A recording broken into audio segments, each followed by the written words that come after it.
Parra. I am coming at you from the Roman Chinese Theater in Hollywood with the premiere of the AFI Film Festival, the American Film Institute Film Festival. And its red carpet premiere is the documentary Music by John Williams.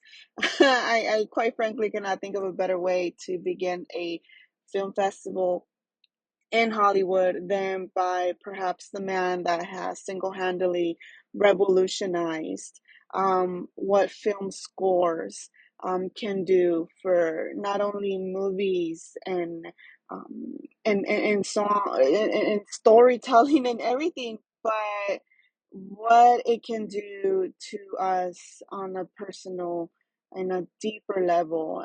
Every time you listen to a score, when you hear a few notes of Jaws or Star Wars or Harry Potter, it's quite impressive to actually get the opportunity to sit in a movie theater and reflect on how you're feeling, what's going through your mind, what are the emotions that are over empowering you while you listen to this music. Not only are you instantly transported to all these different worlds, but it also oddly and in a very impressive and genius way, you're also transported into the time um, that you were experiencing. Let's say you were watching a Star Wars film at 10 years old. It takes you back to that time. And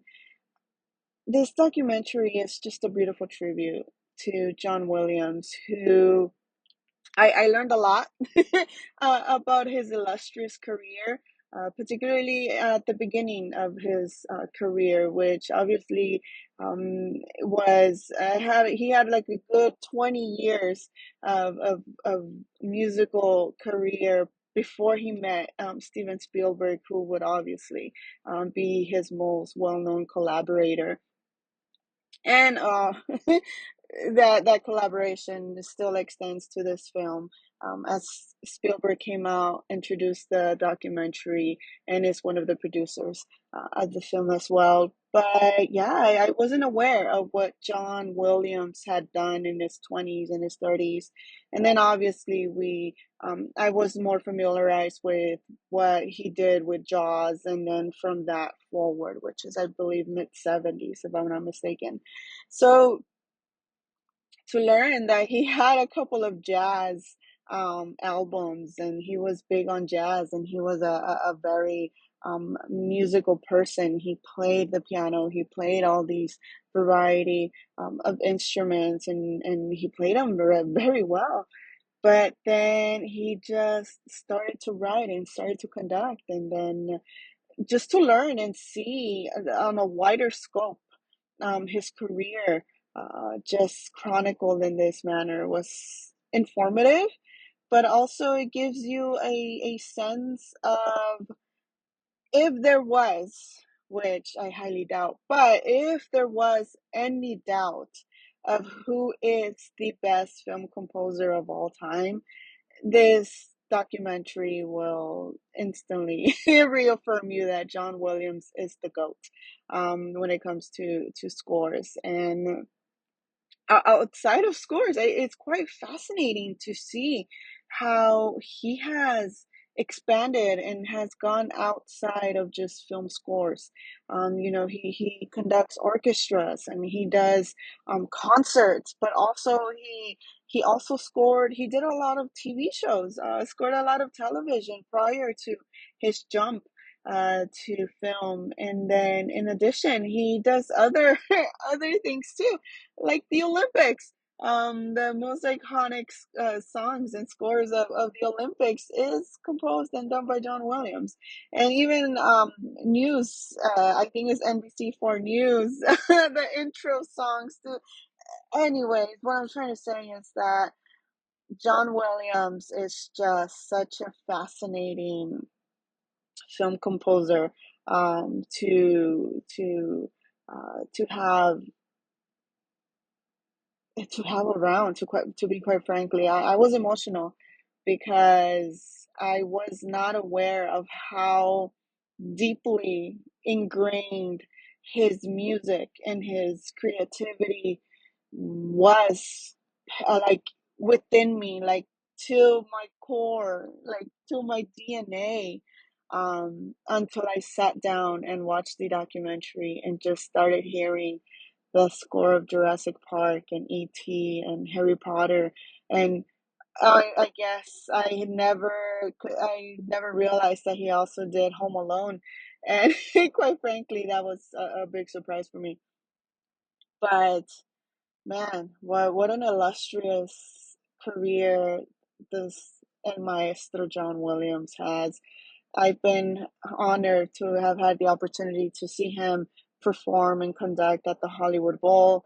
And it's that experience within itself has been very unforgettable. So to see this documentary just as a tribute to such an extraordinary man, it's just I know.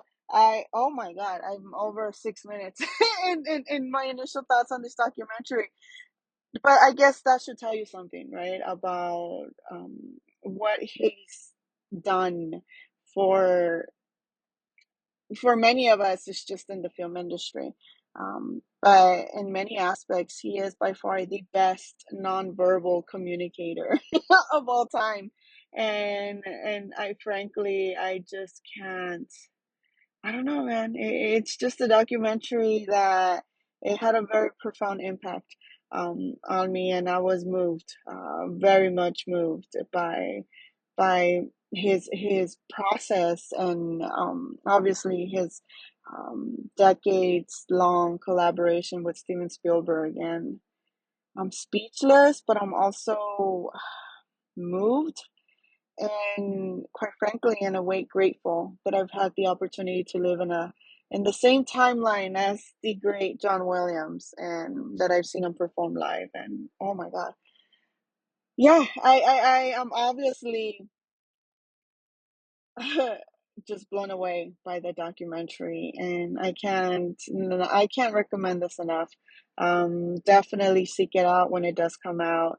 It's just a very beautiful tribute, and homage to one of the greatest minds and geniuses of our time. Um, man, just incredible. Right now, I can't find any defaults. I can't find anything wrong with the documentary. It does dive a little bit into his childhood and to his personal life and certain events that um, occurred that would eventually lead to perhaps his most iconic scores and so on and so forth. So, man, cannot recommend it enough. Please check it out when it is available. And yeah, I mean, as of now, at 10 out of 10, I can't think of anything that left me curious or any questions or anything of that kind. So yeah, that's all I have for you guys. For now, I will be writing a bit more elaborately on this documentary because, man, I learned a lot, and I think his career expands generations. So definitely, cannot wait to write about it. Keep an eye out on over at the Latino Slant.com. And yeah, I'll talk to you guys later. Bye.